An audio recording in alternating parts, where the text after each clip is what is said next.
வேழமலையனாகிய எல்லாம் வல்ல ஸ்ரீ கனகாசலமூர்த்தி பெருமானுடைய திருவருளினால் வெளிவந்து கொண்டிருக்கும் இந்த ஞானச்சாரலில் இன்று நாம் பார்க்க இருப்பது இந்த வாழ்வு மயக்கம் என்பது ஞானியின் நிலை என்ற போதும் வாழும் வரை இந்த உலகம் உண்மை என்றே உணரப்படுகிறது இந்த மனத்தால். அதனால் இந்த உலக வாழ்க்கையை பாரமார்த்திக சத்தியம் என்று ஞான நூல்கள் கூறுகிறது. நிரந்தரமான சத்தியம் என்பது இறைவன் அல்லது பிரம்மம் என்று சொல்லப்படுகிற நிலையில் அதன் மேல் ஒன்றை ஆரோபித்து சொல்வது என்பது தற்காலிகமாக விளங்கக்கூடியது. அது நிலையில்லாத ஒரு தன்மை பெற்றது. ஆகவே அதை விவகாரிக சத்தியம் என்று கூறுவார்கள். அதை விவகாரம் செய்கின்ற போது மட்டும் அது உண்மையாக இருக்கும். நனவு நிலை முடிந்தால் இந்த உண்மைத்தன்மை மாறிவிடும். இறைவனை பாரமார்த்திக சத்தியம் என்றும் இதை விவகாரிக சத்தியம் என்றும் இந்த உலகத்தை ஞான நூல்கள் இரண்டாக பிரித்து கூறுகிறது. ஆகவே இந்த வாழ்வு என்பதை உயர்ந்த ஞான நிலையில் பொய் என்று உணர்கின்ற மனம் அதுவரையில் அதை உண்மை என்று நம்பித்தான் பல செயல்களையும் பாவ புண்ணியங்களையும் ஆக்குகிறது. இதிலே மனிதனாக பிறந்தால் எப்படியும் வாழலாம் என்பது ஒரு ஜீவனுக்கு பல பரிணாமங்களிலிருந்து வரும்போது விலங்கு நிலையிலிருந்து வருவார்கள். விலங்குகளிலும் பல பல விலங்குகளிலிருந்து மானிடராக பிறப்பார்கள். இதில் எண்ணற்ற முரண்பாடுகள் இருக்கிறது, நுணுக்கங்களும் இருக்கிறது.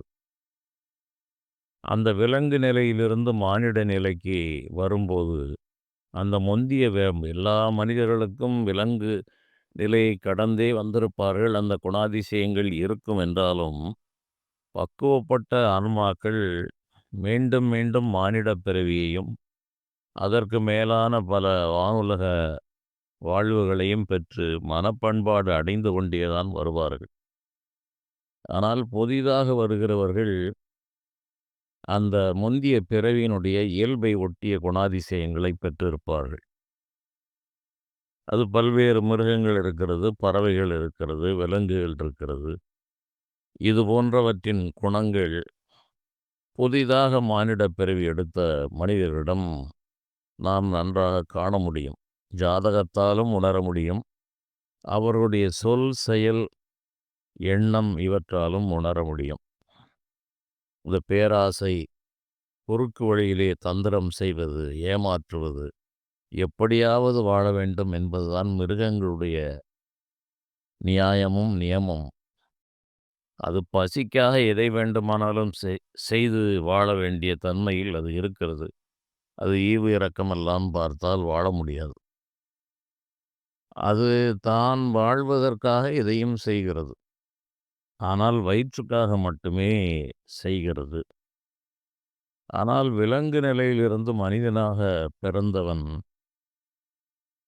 இந்த மானிடன் என்ற அறிவு, ஆறாவது அறிவு மனம் சற்று அதிகமாக செயல்படுகிற காரணத்தால் நாளைக்கு என்றும் பல ஆண்டுகளுக்கென்றும் தலைமுறைகளுக்கென்றும் சேர்க்க வேண்டும் என்றும் பேராசை வயப்பட்டு சகலவிதமான சட்டதிட்டங்களையும் மீறி தன்னுடைய சுயநலம் ஒன்றே பெரிது என்று எண்ணி எந்த விதமான எல்லை இலக்கணங்களுக்குள்ளும் தன்னை திரைப்படுத்தி கொள்ளாமல் மனம் போனபடி வாழ்கிறார்கள். இவர்களை மாக்கள் என்று அறிஞர்கள் கூறுகிறார்கள்.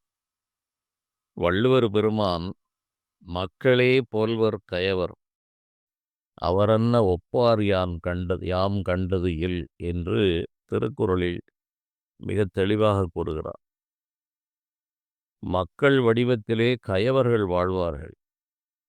அவருக்கு இணையான அந்த கயமைத்தன்மை உடையவர்களை நான் வேறு எங்கும் காணவில்லை என்று அவர் மிகப்பெரிய ஒரு அறிஞர். அவர் அவ்வாறு கூறுவதை நாம் ஆழ்ந்து கவனிக்க வேண்டும். அவர் ஒரு மனித சமுதாயத்தின் மனங்களை ஊடுருவி பார்த்து எழுதியதுதான் அந்த திருக்குறள். அவர் அரசியல் அமைப்பு, மன்னர்களுக்கு இலக்கணம் என்றெல்லாம் அவர் வகுத்திருக்கிறார். அதுபோல மானிடர்கள் எப்படி வாழ வேண்டும் என்ற நியதியையும் கூறியிருக்கிறார். இந்த கயமைத்தன்மை உடையவர்கள் என்ன வேண்டுமானாலும் செய்வார்கள். அதற்கு அவர் கூறுகின்ற ஒப்பீடுகள் தேவர் அனையர் கயவர் அவரும் தாம் மேவுவன செய்து ஒழுகலாம் என்று அதே அதிகாரத்தில் வேறு ஒரு குறளிலே கூறுகிறார். தேவர்கள் தாங்கள் என்ன நினைக்கிறார்களோ அதை அடைவார்கள் என்பது தேவலோக நியமம், அங்குள்ள சட்டதிட்டங்கள். அவர்களுக்கு அனைத்தும் கிடைக்கிறது என்று புராணங்கள் கூறுகிறது. என்ன அவர்கள் விரும்பினாலும் அதை உடனடியாக தடையின்றி பெற்றுவிட முடியும். ஆனால் நரன் என்ற மானிட வாழ்க்கைக்குள் கட்டுப்பட்டு வாழ்கின்றவர்கள் தேவர்களைப் போலவே இவர்கள் தாங்கள் நினைத்ததை அடைய எதை வேண்டுமானாலும் செய்வார்கள். எதை வேண்டுமானாலும் விட்டு கொடுத்து வளைந்து நெளிந்து குலைந்து வாழ்ந்து விடுவார்கள் என்று ஒரு அடிப்படையில் தேவர் அனையர் கயவர் அவரும் தாம் மேவுவன செய்து ஒழுகலான். தான் என்னென்ன நினைக்கிறார்களோ அதன்படி வாழ்வார்களே தவிர சட்டதிட்டங்களுக்குள் அடங்கி நிற்க மாட்டார்கள் என்பது இதனுடைய பொருள். இப்படி ஒரு தனக்கென்று ஒரு தன்மானம், தனித்தன்மை, நேர்மை, உண்மை என்கிற சத்தியத்தால் வரக்கூடிய ஒரு மனத்துணிவு, இறை நம்பிக்கை, ஒரு அஞ்சாத ஒரு பேராண்மை, இவைகளெல்லாம் அந்த காலத்து அரசர்களுக்கு அதிகமாக இருந்தது. காரணம் அவர்கள் பாரம்பரியமாக அதே மரபு அணுக்களால் சூழப்பட்டவர்களாக இருந்தார்கள். அந்த குணாதிசயங்கள் எளிதில் வெல்லப்படக்கூடிய தன்மை உடையவை அல்ல. ஒரு அரசன் வீழ்ந்து போனாலும் கூட அவனுடைய அந்த அரச குணங்கள் வீழ்ந்து விடுவதில்லை. அந்த உயர்ந்த நிலை பெற்ற பண்பாட்டில் உயர்ந்த நிலை பெற்றவர்கள் எந்த நிலையிலும் தன்மானத்தை இழந்து வாழ மாட்டார்கள். பிறருக்கு தலை வணங்கவும் மாட்டார்கள். அதர்மத்திற்கு ஒருபோதும் துணை நிற்க மாட்டார்கள். இப்படியெல்லாம் அந்த காலத்து அரசர்களில் பெரும்பான்மையானவர்கள் இவ்வாறு தான் இருந்திருக்கிறார்கள்.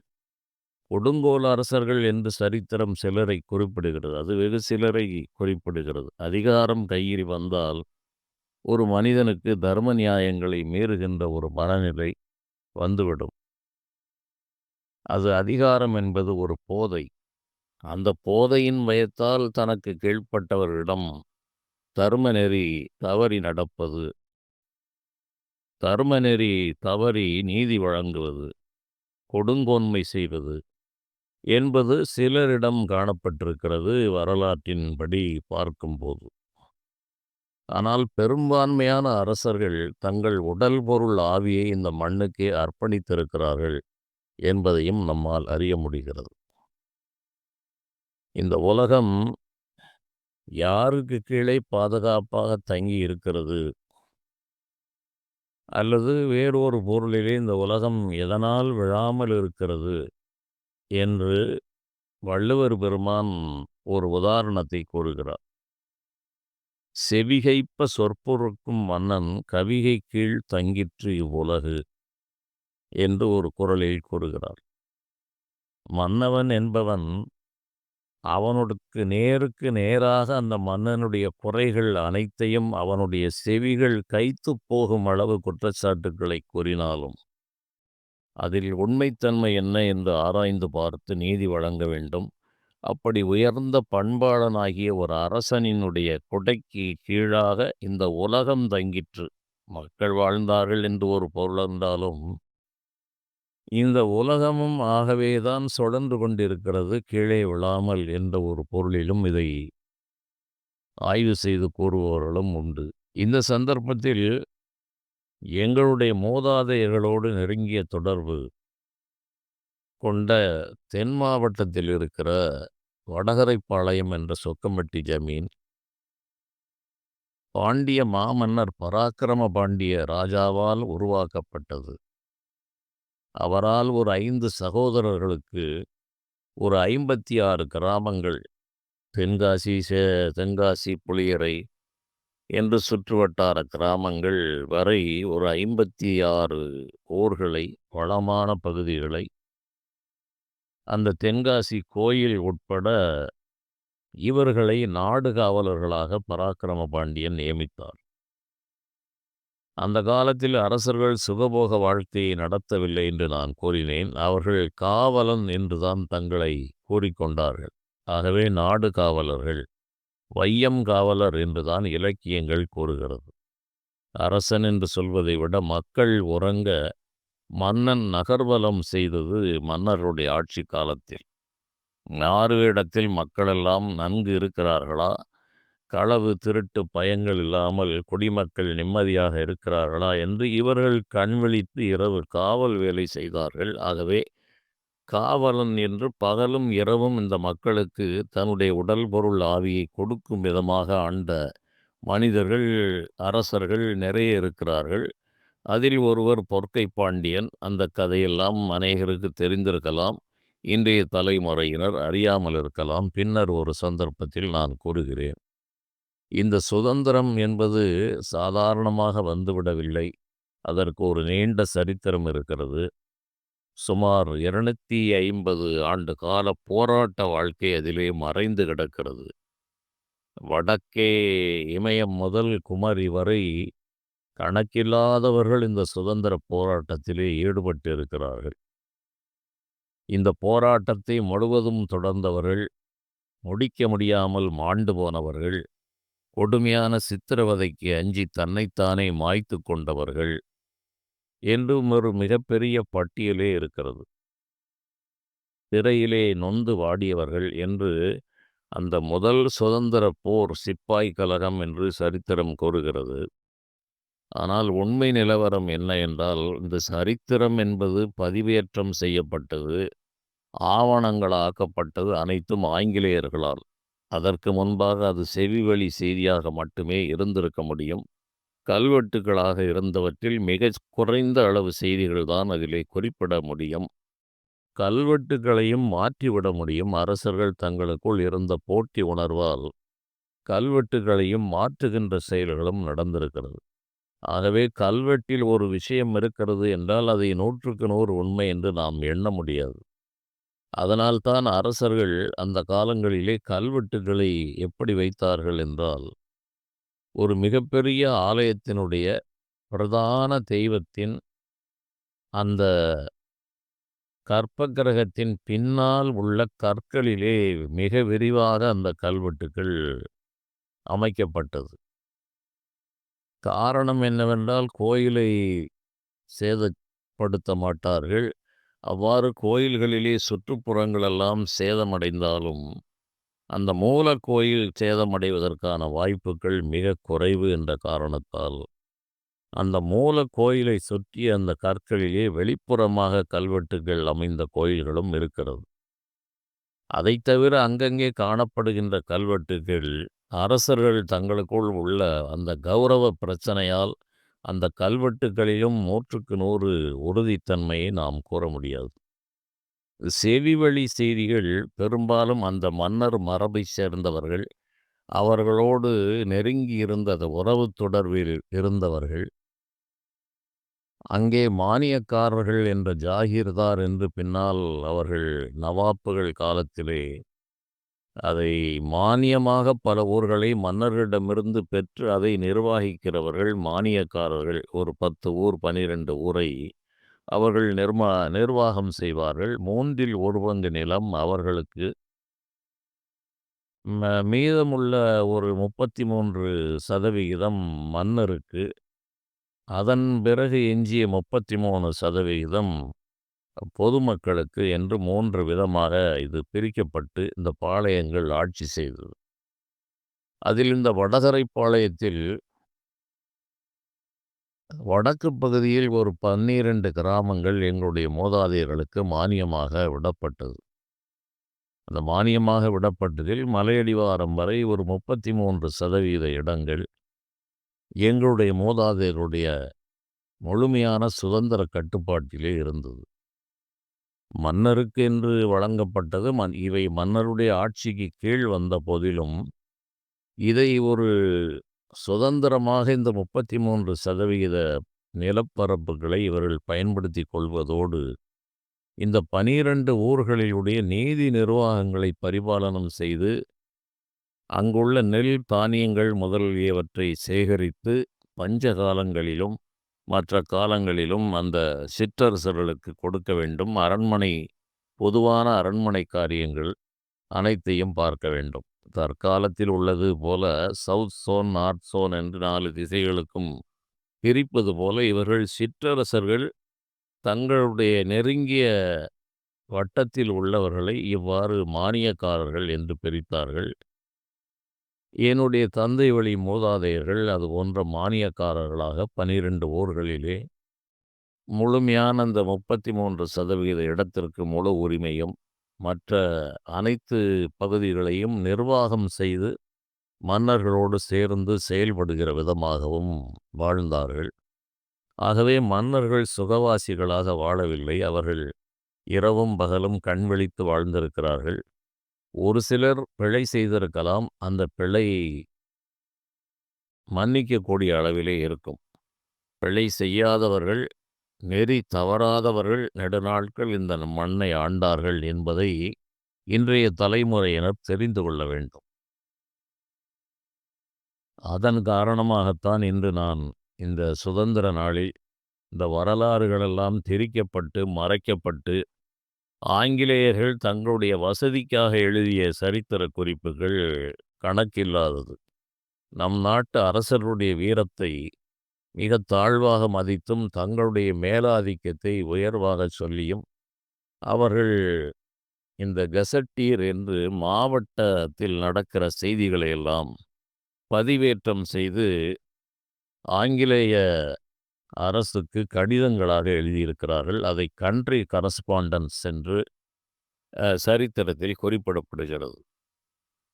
அதை மாவட்ட பதிவாக கெசட்டீர் என்று பதிவும் செய்திருக்கிறார்கள். இவைகளில் பெரும்பாலான செய்திகள் தங்களுடைய பராக்கிரமத்தை புகழ்ந்தும், நம்முடைய நாட்டு அரசர்களுடைய வீரத்தை குறைத்தும் மதிப்பிடுவதாகவே இருக்கிறது ஆராய்ச்சி செய்து பார்க்கும்போது. அதுபோல பாண்டிச்சேரி பகுதியில் இருந்தவர் ஆனந்தரங்கம் பிள்ளை என்பவருடைய நாள் குறிப்பு இது சரித்திரத்திலே ஒரு முக்கிய இடத்தை பெறுகிறது. பாண்டிச்சேரி பிரெஞ்சுக்காரருடைய ஆதிக்கத்தில் இருந்த காரணத்தால் அவர் அநேக சிற்றரசுகள், பேரரசுகள் அவர் வாழ்ந்த காலத்தில் அனைத்து சம்பவங்களையும் அவர் ஒரு நாட்குறிப்பாக வைத்திருக்கிறார். சரித்திரத்திலே அதுவும் முக்கியமான இடத்தை பெறுகிறது.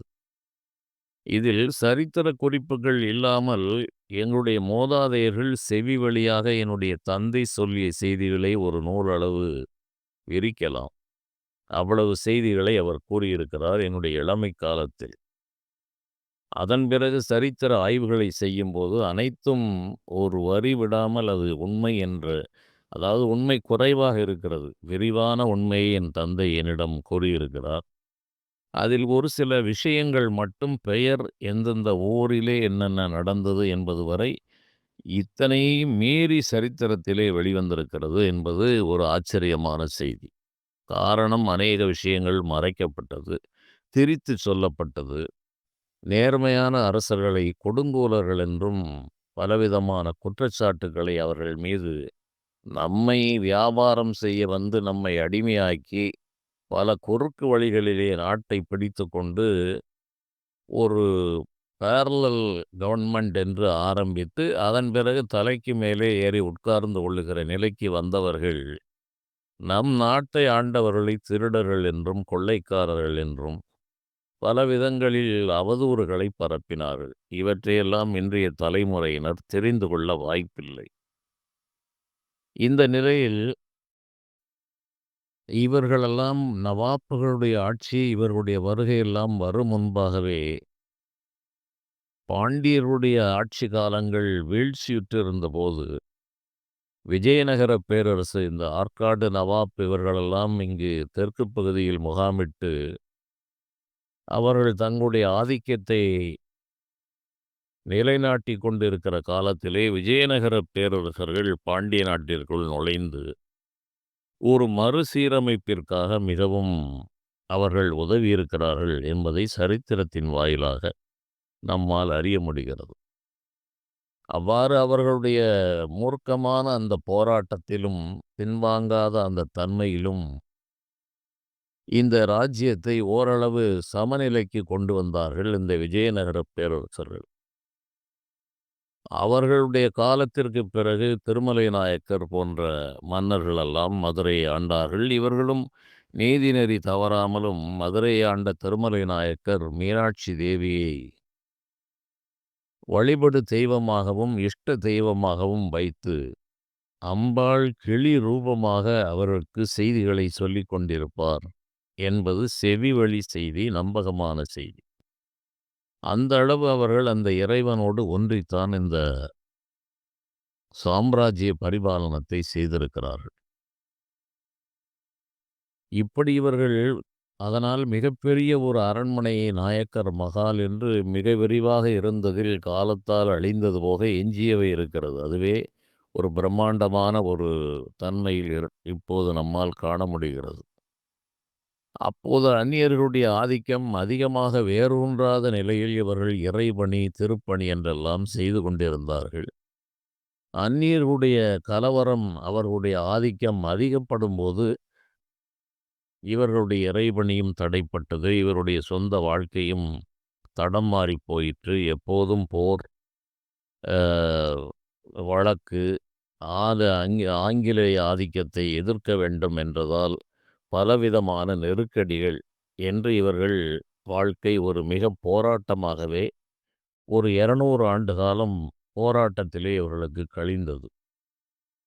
சிப்பாய் கலகத்திற்கு முன்பாகவே 1730 என்ற காலகட்டங்களிலே தென்னாட்டிலே பூலித்தேவர் நெற்கட்டான் ஜெவல் மன்னர் பூலித்தேவர் சுதந்திரத்திற்காக அவர் முதல் முழக்கமிட்டு வரியாக 1 மணி நெல்லும் தர முடியாது என்று மறுத்தார் என்பது சரித்திர குறிப்பு தவிர செவிவழி செய்தி.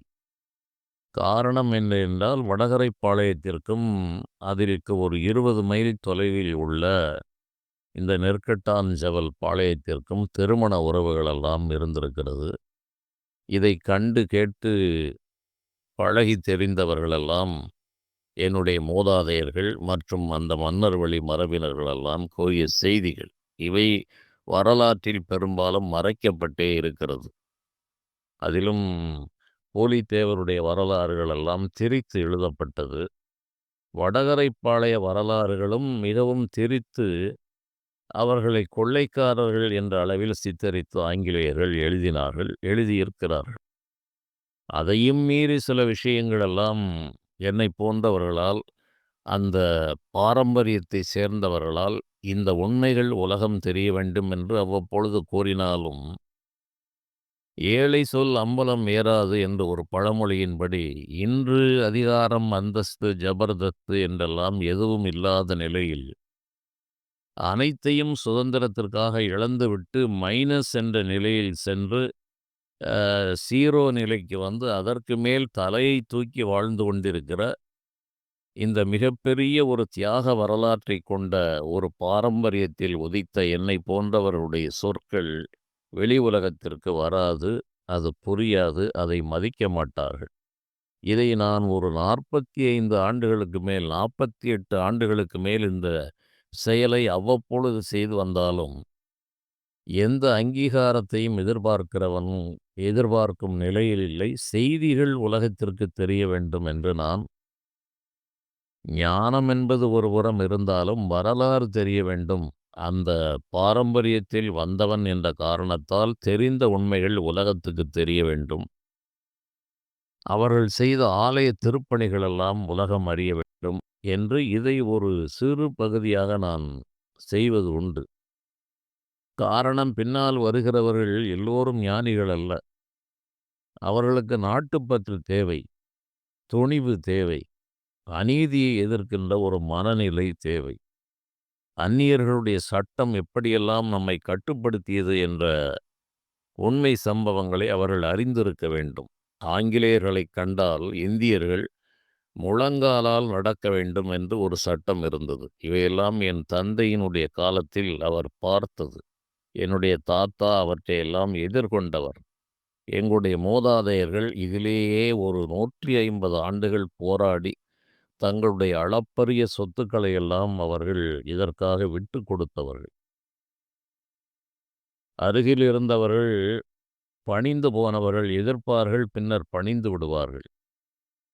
ஆங்கிலேயருடைய படைபலத்திற்கு முன்னால், பீரங்கிகளுக்கு முன்னால் நிற்க முடியாமல் சில போர்களை சந்தித்து அதன் பிறகு மாண்டு போனவர்கள், மடங்கி போனவர்கள் என்றெல்லாம் இருக்கிறார்கள். அதில் இறுதி வரை மடங்கிச் செல்லாமல் 3 போர்களை சந்தித்தவர் பூலித்தேவர். அவருடைய ஆட்சி காலத்திற்குப் பிறகு வடகரை பாளையத்தை ஆண்ட வலங்கைப்பொறி வெள்ளையத்தேவர் என்பவர் 1812ஆம் ஆண்டு 1800களிலே பட்டமேற்றவர். அவர் 812, 820 என்ற காலகட்டங்களில் இந்த ஆங்கிலேயர்களை எதிர்க்கிற பணியை தீவிரமாக செய்தவர். அவ்வாறு தீவிரமாக செய்கின்ற காலத்தில் தென்காசியிலே ஆங்கிலேயருடைய கருவூலம், தங்கம், வெள்ளி, நவரத்தினங்கள் போன்றவற்றை, அப்போது அதுதான் நாணயம் பழக்கத்தில் இருந்தது. கரன்சி நோட்டுகள் இல்லை என்ற காரணத்தால் அவற்றை அந்த கருவூலத்திற்கு ஆங்கிலேய காவலர்களை நியமித்து இந்த கருவூலம் தென்காசியிலே துணை கருவூலம் சப் ட்ரெஸரி என்று அமைக்கப்பட்டிருந்தது. அது ஆங்கில குறிப்பேட்டிலே கருவூல கொள்ளை, சப் ட்ரெஸரி லூட் என்று குறிப்பிடப்பட்டிருக்கிறது. இதை என்னிடமே கூறுவார்கள். ஐயா, உங்களுக்கு உண்மை தெரியவில்லை. நம்மை ஆள வந்து வியாபாரத்திற்காக வந்தவன் குறுக்கு வழியிலே நம்முடைய தலைமேல் ஏறி உட்கார்ந்து கொண்டு தங்களுடைய மேலாதிக்கத்தை செலுத்த முயன்றிருக்கிறான். அவன் நம்மிடமிருந்து கவர்ந்ததை மீட்டு கொண்டு வந்த செயலை கொள்ளை என்று குறிப்பிடுகிறான். அதை ஆழ்ந்து யோசிக்காமல் திருடினார்கள், கொள்ளையடித்தார்கள் என்று இவர்களும் அதையே சொல்லுகிறார்கள் என்று நான் இதை மறுத்துரைப்பது வழக்கம். உண்மை அதுதான். வந்தவர்கள் ஆட்சி செய்தார்கள். அவர்களிடமிருந்து மீட்ட செயலை கொள்ளை என்று அவர்கள் குறிப்பிடுகிறார்கள். அப்போது அவர்கள் செய்த செயல் என்ன என்பதை நாம் சிந்திக்க வேண்டும். இவையெல்லாம் தனி பிரச்சனைகள். இது போன்ற செய்திகள் எல்லாம் கூற வேண்டுமென்றால் ஒரு தொடர் போதாது. இதில் நான் கூற வேண்டிய செய்திகள் அதிகமாக இருக்கிறது. சிலவற்றை இதில் நடந்த சுவாரஸ்யமான சில விஷயங்களையும் கூட நான் சொல்ல விரும்புகிறேன். போராட்டம் என்பது சொல்லிக்கொண்டே போகலாம். அவ்வாறு கணக்கில்லாத இந்த கருவூலத்தை மீட்கிற செயல்களிலே ஈடுபட்ட அந்த வலங்கைப்பொறி வெள்ளையத்தேவரோடு சென்ற என்னுடைய தாத்தா, முன்னோர்களெல்லாம் அங்கிருந்த நள்ளிரவிலே அங்கிருந்த ஆங்கிலேய சிப்பாய்களோடு போரிட்டு பலரை வெட்டி வீழ்த்தி இந்த பகுதியிலும் சிலருடைய உயிர் போயிற்று அவர்கள் துப்பாக்கியினால். இந்த கருவூலை கொள்ளை வழக்கிலே ஆந்திரா, அப்போது ஆந்திரா என்று சொல்லக்கூடிய அந்த ஆந்திராவில் குத்தி ஜெயில் என்று இதற்காகவே ஒரு மலை மேல் ஒரு ஜெயிலை உருவாக்கி வைத்திருந்தார்கள் ஆங்கிலேயர்கள்.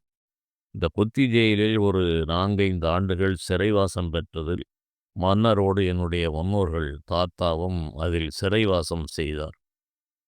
அதன் பிறகு மதுரை நீதிமன்றத்தால் நாடு கடத்தப்பட்டார்கள்.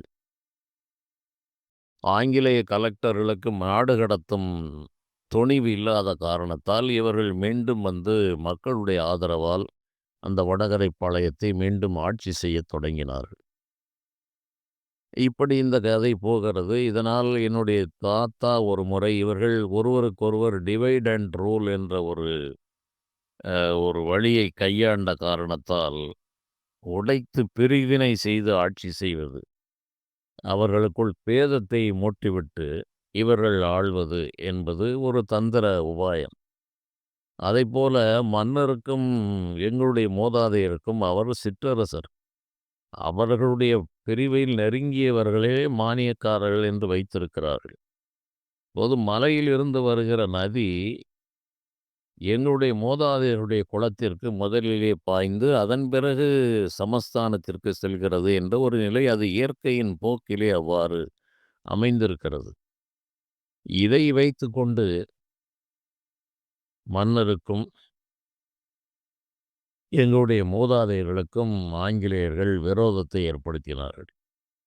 அதனால் வழக்குகளும் மதுரை நீதிமன்றத்திலே நடைபெற்றிருக்கிறது. சில காலம் இவர்களும் அந்த உண்மை தெரியாமல் இதை எதிர்த்து வழக்காடி இருக்கிறார்கள். இதில் யார் வெல்வது என்ற போட்டியெல்லாம் நடந்திருக்கிறது.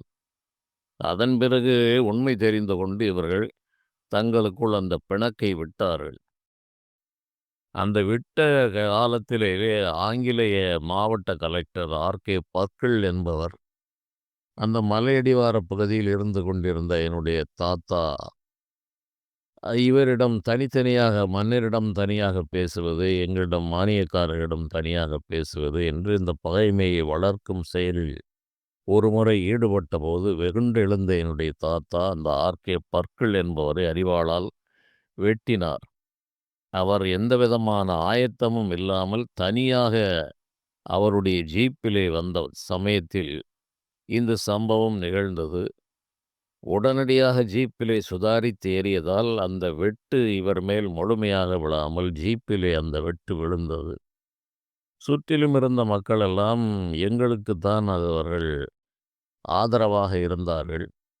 என்னுடைய தாத்தா தனி நபராக அந்த காலங்களிலே முழங்காலிட்டு நடக்க வேண்டிய நிலையில் ஒரு சிப்பாயை கூட தாக்க முடியாது என்ற நிலையில் ஆங்கிலேய கலெக்டரை வெட்டுவது, தாக்க முயற்சிப்பது என்பது அவ்வளவு எளிதான செயல் அல்ல. அந்த செயலை பின்விளைவை பற்றி சிந்திக்காமல் அதை செய்தார். அதனால் அவருக்கு கொலை வழக்கு பதியப்பட்டு மதுரை நீதிமன்றத்தில் அந்த கொலை வழக்கை சந்தித்தவர். அதனால் ஏற்பட்ட இன்னல்களும் இடர்ப்பாடுகளும் மிக மிக அதிகம். வழக்கிற்காக மதுரை செல்ல வேண்டும் அடிக்கடி. இப்படியெல்லாம் சென்று அந்த பிரச்சனைகளை, அதற்கு தக்க சாட்சிகள் இல்லை. அந்த கலெக்டர், அவருடைய அந்த உதவியாளர் தவிர வேறு எவரும் சாட்சிக்கு இல்லாத காரணத்தால் அந்த வழக்கால் தண்டிக்க முடியவில்லை. நீண்ட காலம் வழக்கு மன்றத்திற்கு அலைந்தார்கள். பலவிதமான நெருக்கடிகளை ஆங்கிலேயர்கள் கொடுத்தார்கள். இப்படியெல்லாம் இந்த ஜமீனை வீழ்த்தியது என்பது ஒரு தனிக்கதை. இப்படிப்பட்ட எண்ணற்ற பேர்கள் கொடுத்த விலையினால், அவருடைய உதிரத்தால், நாடு முழுவதும் செய்த அவருடைய அளப்பரிய தியாகத்தால் இன்று சுதந்திரத்தை பெற்றிருக்கிறோம் என்பதை இன்றைய இளைய தலைமுறையினர், இது ஒரு சிறிய ஒரு பானை சோறுக்கு ஒரு சோறு பதம் என்று நான் கூறுகிறேன். இவற்றை விரிவு செய்து பார்க்க வேண்டும். நீண்ட நெடிய வரலாறுகளெல்லாம் இருக்கிறது. எவ்வளவு சுகங்களை, எத்தனை செல்வங்களை எல்லாம் அவர்கள் துச்சமாக மதித்து, அந்நியனுக்கு பணிந்து வாழ வேண்டுமா என்ற ஒரு தன்மான உணர்விலே அவர்கள் நெஞ்சை நிமிர்த்தினார்கள். அதன் பொருட்டாக அவர்கள் இழந்தவை அதிகம். அந்த இழப்பை அவர்கள் ஒருபோதும் இழப்பாக கருதவில்லை. மானமழிந்து வாழ்வதை விட இந்த பொருளை இழப்பது என்பது அவர்களுக்கு ஒரு பொருட்டாக தெரியவில்லை. வணங்கா தன்மையோடு நீதிநெறி தவறா நெறிமுறையின் இட்டார் பெரியோர் என்று நீதி தவறாத அந்த நெறிமுறையைத்தான் அவர்கள் விரும்பினார்களே தவிர, அடிபணிந்து வாழ வேண்டும் என்று நினைத்திருந்தால் ஆங்கிலேயர்கள் இந்த நாட்டை விட்டே சென்றிருக்க முடியாது. அங்கங்கே இவருடைய பலத்த எதிர்ப்புகளை சந்தித்த காரணத்தால், நெடுங்காலம் பலர் நிகழ்த்திய போராட்டத்தால் ஒரு நிலையில் அவர்கள் இந்த நாட்டை விட்டு செல்ல வேண்டும் என்ற ஒரு முடிவுக்கு வந்தார்கள். அதற்கு நாடு முழுவதும் பலருடைய போராட்டங்கள் காரணமாக இருந்தது. இங்கே என்னை பொறுத்தளவில் எங்களுடைய குடும்பம், மூதாதையர்கள் அதிலே நெருங்கிய தொடர்பு கொண்டு பலவிதமான இன்னல்களை சந்தித்து, நான் முதலில் கூறியது போல மைனஸ் என்ற நிலைக்கு சென்று மீண்டும் ஏதோ தலையை தூக்கி கொண்டு வாழ்கின்ற ஒரு நிலையை அதையெல்லாம் சந்தித்தோம். அரண்மனை வாசிகளும் கூட அடையாளம் தெரியாமல் வாரிசுகள் அங்கங்கே சிதறிப் போனார்கள். அரண்மனை கட்டிடங்கள் எல்லாம் இடிந்து எனக்கு தெரிய இருந்த கட்டடங்கள் எல்லாம் இடிந்து சிறிது சிறிதாக பாழ்நிலைக்கு சென்று, அந்த வரலாறே தடம் தெரியாமல் அழிந்து போய்விட்டது. அந்த அளவு இவர்களுடைய போராட்டங்கள் இருந்தது.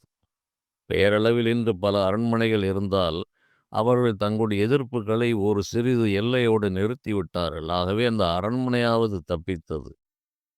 அந்த அரண்மனைகளே அழிந்து போகும் அளவு எதிர்த்தவர்களுக்கு விலாசமே இல்லாமல் போய்விட்டது. வரலாற்று குறிப்புகளிலும் மறைக்கப்பட்டது. அதுதான் மிகவும் துரதிர்ஷ்டமான ஒரு நிகழ்வு.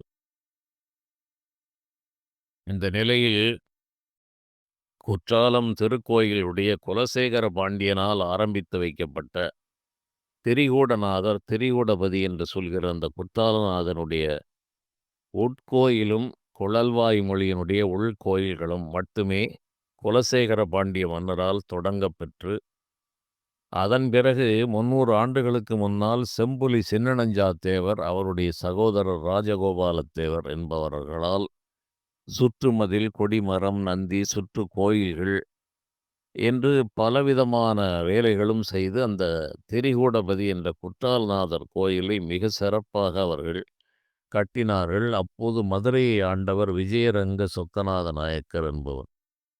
இவர்கள் இந்த திருப்பணிகளை எல்லாம் செய்து கொண்டிருக்கும்போது, இந்த சரித்திரத்தில் நடந்த ஒரு சுவாரஸ்யமான செய்தியையும் நான் கூறுகிறேன். இவர்களுடைய காலத்தில் இந்த மந்திரி பிரதானி என்ற பதவியில் இருந்தவர்கள், இந்த பகுதியிலே ஒரு முக்கியமாக ஒரு சிலர், அதுவும் பாரம்பரையாக வரக்கூடிய பதவி, பொன்னம்பலம் பிள்ளை என்பவர் அதிலே முக்கியமாக குறிப்பிடப்படுகிறார். இந்த வடகரை வரலாற்றிலே பிரதானி பிச்சை பிள்ளை, பொன்னம்பலம் பிள்ளை, பிரதானி திரிகூட குற்றாலநாத பிள்ளை என்று பலர் அந்த பெயர்களிலே அழைக்கப்பட்டிருக்கிறார்கள். இதில் இந்த பொன்னம்பலம் பிள்ளை என்பவர் மிகச்சிறந்த இறையருளும் கவி பாடும் ஆற்றலும் பெற்றவர். இவர்கள் காலத்தில் நவாப்புகள் உள்ளே நுழைகிறார்கள். நவாப்புகளுக்கு ஏஜெண்டாக இந்த ஆங்கிலேயர்களுக்கும் நவாப்புகளுக்கும் உடன்பட்டு நின்று மாவட்டத்திற்கு ஒரு கலெக்டர் என்ற அந்தஸ்தில் மாவட்டத்தின் ஏஜெண்டுகளாக இருந்தவர்கள் தீர்த்தாரப்ப முதலியார், ஆரை அழகப்ப முதலியார், அரியநாத முதலியார் என்பவர்களெல்லாம் அங்கங்கே இவர்கள் மாவட்ட ஏஜெண்டுகளாக இருந்தார்கள். அவ்வாறு திருநெல்வேலி மாவட்ட ஏஜெண்டாக இருந்தவர் தீர்த்தாரப்ப முதலியார் என்பவர். அவர்கள் இந்த ஆங்கிலேயருக்கு இணையான அந்தஸ்துகளும் அதிகாரங்களும் பெற்றிருந்தார்கள். நம் நாட்டைச் சேர்ந்தவர்கள் என்றாலும் பாளையக்காரர்கள் அனைவரும் அவரை கொலுவிலே, திருநெல்வேலியில் அவருடைய கொலு மண்டபத்திலே அவரை சந்திக்க வேண்டும். அவ்வாறு சந்திக்கும்போது அவருடைய அந்த கொலு மண்டபத்திலே சேறு சகதிகளைப் போட்டு, அதன் மேல் வெள்ளை வஸ்திரங்கள், புதிய வஸ்திரங்களை விரித்து, வருகின்ற பாளையக்காரர்கள் அங்கே முழங்காலிட்டு இவரை வணங்க வேண்டும் என்ற ஒரு சட்டத்தை வைத்திருந்தார். வேறு வழியில்லாத பல பாளையக்காரர்கள் இந்த செயலை செய்தபோது, வடகரைப்பாளையம் என்ற சொக்கம்பட்டி அரசர்கள் இந்த சம்பிரதாயத்திற்கு உடன்பட மறுத்தார்கள். அந்நியன் நம் நாட்டை ஆள்கிறான். அவன் ஆள்கின்ற நிலையில் அவர்களுக்கு ஏஜெண்டாக இருப்பவர்கள் இதுபோன்ற அடக்குமுறை செயல்களை செய்து, அதன் ஏன் அவ்வாறு செய்யப்பட்டது என்று வரலாற்றில் கூறப்பட்டபடி பார்க்கும்போது, கீழே இருக்கிற சேறுகள் இவருடைய ஆடையிலே ஒட்டிக்கொள்ளும். சேறுகளுக்கு மேலே வெள்ளை துணிகள் வைக்கப்பட்டிருக்கிறது. சேறு இருப்பது தெரியாமல் இவர்கள் முழங்காலை மண்டியிட்டு வணங்கும்போது, இவர்களுடைய வஸ்திரங்களிலே அந்த சேறும் மண்ணும் படிந்துவிடும். இதை தெரிந்து கொண்ட இந்த வடகரை பாளையத்து அரசர்கள் இறுதி வரை அவருடைய கொலு மண்டபத்திற்கு செல்லவும் இல்லை. அவரை வணங்குகின்ற செயலை செய்யவில்லை. ஆங்கிலேயர்களையே நேருக்கு நேராக அவருடைய பீரங்கி துப்பாக்கிகளை பொருட்படுத்தாமல், தன்னுடைய உயிரையும் பொருட்படுத்தாமல், தனி மனிதனாக அவர்களை வாளால் வெட்டத் துணிந்த ஒரு மனநிலை உடையவர்கள் இவ்வாறு மண்டியிட்டு வாழமாட்டார்கள் என்றத சரித்திர செய்தி இது. அதுபோல இவ்வாறு இருக்கின்ற நிலையில் இந்த சங்கரங்கோயிலிலே இருக்கிற ஒரு ஐம்பொன் விக்கிரகம், நடராஜருடைய விக்கிரகத்தை செண்பகக்கண் நம்பியான் என்ற அந்த கோயில் பணியாளர் உத்தரகோச மங்கையில் சென்று அந்த கோயிலிலே இதை அடமானம் வைத்து விட்டார் என்று சரித்திரத்திலே குறிப்புகள் இருக்கிறது. அந்த உத்தரகோச மங்கை சேதுபதி ராமநாதபுரம் சேதுபதி ராஜாவினுடைய கட்டுப்பாட்டிலே இருந்தது. இந்த சிலை போய்விட்டது என்றால் மாவட்ட ஏஜெண்ட் அந்த தீர்த்தாரப்ப முதலியார் தான் இதற்கு பதில் சொல்ல வேண்டிய நிலையில் இருந்தார். சேதுபதியிடமிருந்து மீட்டுக் கொண்டு வருவது, அதை முதலிலே தகவல் தெரிவது என்பதே நீண்ட காலம் ஆகிவிட்டது. அதன் பிறகு அது உத்தரகோச மங்கையில் சேதுபதி ராஜாவினுடைய கட்டுப்பாட்டில் இருக்கிறது என்ற விஷயத்தை தெரிந்து, அதை மீட்பதற்கான ஆலோசனை இந்த தீர்த்தாரப்ப முதலியார் மேற்கொண்டபோது, இதை மீட்கும் ஆற்றல் பெற்றவர் வடகரைப்பாளையத்தினுடைய மந்திரி பிரதானிகளிலே மதிநுட்பமான பொன்னம்பலம் பிள்ளை என்பவர் அதற்கு தகுதியானவர், பொருத்தமானவர் என்று இவர்கள் கண்டுபிடித்து, அவரை அணுக வேண்டும் என்றால் இந்த வடகரைப்பாளையத்தார்கள் இந்த திருநெல்வேலி ஏஜெண்டை இவர்கள் மதித்து அவருடைய கொலு மண்டபத்திற்கு செல்லும் வழக்கம் இல்லாதவர்கள். அதனால் எப்படி அணுகுவது? அந்த வடகரைப்பாளையத்து அரசர் செம்புலி சின்னனஞ்சா தேவரை அணுக முடியாத ஒரு நிலையில் இந்த மாவட்ட ஏஜெண்டு கீர்த்தாரப்ப முதலியார் இருந்தபோது, அவர் வேறு நபர்களால் இந்த பொன்னம்பலம் பிள்ளை என்ற அந்த மந்திரி பிரதானியை அணுகி, தக்க சமயத்தில் அவரிடம் கூறி, இவரை அனுப்புவதற்கான முயற்சிகளை தொடங்கியிருந்தார். இதற்கு முன்பாக என்ன ஒரு பிரச்சனை, கௌரவ பிரச்சனை என்றால், ஒருமுறை சேதுபதி ராஜா இந்த வடகரைப்பாளையத்து அரசர் செம்புலி சின்னனஞ்சா தேவருக்கு ஒரு ஓலை எழுதும்போது, ஒரு சிறிய கௌரவ பிரச்சனை இவர்களுக்குள் நடந்திருக்கிறது. சேதுபதி காத்த விஜய ரகுநாத சேதுபதி தேவர் செம்புலி சின்னனஞ்சா தேவனுக்கு எழுதுவது என்று தொடங்கி ஒரு ஓலையை வடகரைப்பாளைய சிற்றரசருக்கு சேதுபதி ராஜா கொடுத்திருக்கிறார். இதை படித்து பார்த்த அந்த வடகரை சிற்றரசர் செம்புலி சின்னனஞ்சா தேவர் எந்த விதமான அடைமொழியும் இல்லாமல், இருவரும் அரசர்கள், எந்த அடைமொழியையும் குறிப்பிடாமல் செம்புலி சின்னனஞ்சா தேவனுக்கு எழுதுவது என்பதை பார்த்தவுடன் இவருக்கு ஒரு தன்முனைப்பு ஏற்பட்டு, இவர் பதில் ஓலையாக, சேதுபதி என்பது ராமநாதபுரம் சேதுபதி அந்த கோயிலை குறிக்கிற ஒரு சொல். அதுபோல இவர்களுடைய ஆளுகைக்கு கீழ் இருப்பது திரிகூடபதி என்ற குற்றாலம் கோயில். எனவே இவர் பதிலுக்கு திரிகூடபதி காத்த செம்புலி சின்னனஞ்சா தேவர் விஜய ரகுநாத சேதுபதி தேவனுக்கு எழுதுவது என்று அவர் செய்த செயலை அப்படியே அவருக்கு சுட்டிக்காட்டும் விதமாக, அவருக்கு எந்த அடைமொழியையும் கொடுத்தாமல் ஒரு ஓலையை எழுதியதால், இதனால் ஒரு பெரிய பூசலும் போரும் எழுந்தது என்பது சரித்திரத்தில் இருக்கிறது. அது ஒரு தனிப்பகுதி. இவ்வாறு இவர்களுக்கிடையே நல்ல இணக்கம் இல்லாத நிலையில் இந்த சேதுபதி ராஜாவினுடைய ஆளுகைக்குட்பட்ட இடத்தில் இந்த வடகரைப்பாளையத்தைச் சேர்ந்த சங்கரங்கோயில், அது போலித்தேவர் காலத்திலே அவர் கையில் இருந்து மீண்டும் அது வடகரைப்பாளையம் என்று இந்த கட்டுப்பாடுகள் மாறி மாறி நிகழ்ந்திருக்கிறது சரித்திரங்களிலே. அந்த சூழ்நிலையில் இவர் இதை மீட்க வேண்டும் என்று இவரை அணுகுகின்ற போது, வடகரைப்பாளையத்து அரசர் இது இறைபணி என்பதால் நாம் கௌரவம் பார்க்க தேவையில்லை, அந்த பொன்னம்பலம் பிள்ளையை அனுப்பலாம் என்று சொல்லி, அவர் அங்கு சென்று ராமநாதபுரம் சேதுபதி ராஜாவோடு மிகுந்த ஒரு நட்பு பாராட்டி, இவருடைய இறை ஆற்றலால் அந்த ராஜாவினுடைய அரசியார் பெயர், அந்த ராஜாவுடைய பாட்டியினுடைய பெயர்களை எல்லாம் இவர் சொல்லியிருக்கிறார். அதனால் இவருடைய தெய்வீகத் தன்மையை உணர்ந்து, இவருக்கு தக்க மரியாதை செய்து நெடுங்காலம் அவர்கள் அரசர்களுக்குள் பிணக்கிருந்த போதிலும் மந்திரி பிரதானிகளை அவர்கள் அந்த தாழ்வாக நடத்துவதில்லை. அப்படிப்பட்ட சில நாகரிகங்களை அவர்கள் கைக்கொண்டிருந்தார்கள். காலம் இதுவே மிக அதிகமாகிவிட்டது. இதிலே அந்த பொன்னம்பலம் பிள்ளை அந்த உத்தரகோச மங்கைக்கு தரிசனத்திற்கு சென்றார். அங்கே இந்த நடராஜர் விக்கிரகத்தை பார்த்து இது எங்கிருந்து வந்தது என்று அங்குள்ள பணியாளர்களிடம் கேட்டபோது, "இது சங்கரன்கோயிலிலிருந்து வந்தது" என்று அவர்கள் சொல்லவும், இவரே ஒரு பாடலால் "புற்றங்கே புன்னை வனமங்கே பொற்கோயில் சுற்றங்கே தாக சுனையங்கே இத்தனையும் சேரத்தான் அங்கிருக்கத் தேவன் நீ தான் தனித்து இத்தூரத்து வந்தது என்ன சொல்" என்று ஒரு பாடலை பாடிவிட்டு, சிவபெருமானே அதற்கு பதில் சொல்வதாக "வெள்ளுவமோ சீராசை வீடு விட்டு காடுதனில் நள்ளிருளில் செம்பகக்கண் நம்பியான் வெள்ளவே ஆழெடுக்கும் கள்வனைப் போல் அஞ்சாது எமைக் கரிசல் காடுதொறும் இழுத்தக்கால்" என்று அதற்கு பதிலாக இவர் ஒரு பாடலை பாடி, அதை சேதுபதி ராஜாவிடம் வந்து, "என்ன இறை தரிசனம் நடந்ததா?" என்று கேட்டவுடன், "ஆம் அரசரே, இறை தரிசனம் நடந்தது" என்று இந்த 2 பாடல்களையும் கூறியவுடன், மதிநுட்பம் மிகுந்த சேதுபதி ராஜா இந்த நடராஜர் விக்கிரகத்தை தக்க மரியாதையோடு அங்கே அனுப்பி சங்கரன்கோயிலுக்கு அனுப்ப ஏற்பாடு செய்து, அது மதுரை திருமங்கலத்திற்கு வரும்போது தீர்த்தாரப்ப முதலியார் எதிர்கொண்டு அழைத்து, அந்த சங்கரன்கோயிலுக்கு அந்த நடராஜர் விக்கிரகம் வந்தது என்பது வரலாறு. இதுபோன்ற வரலாற்று செய்திகளை இன்றைய தலைமுறையினர் கேட்டு தெரிந்து கொள்ள வேண்டும்.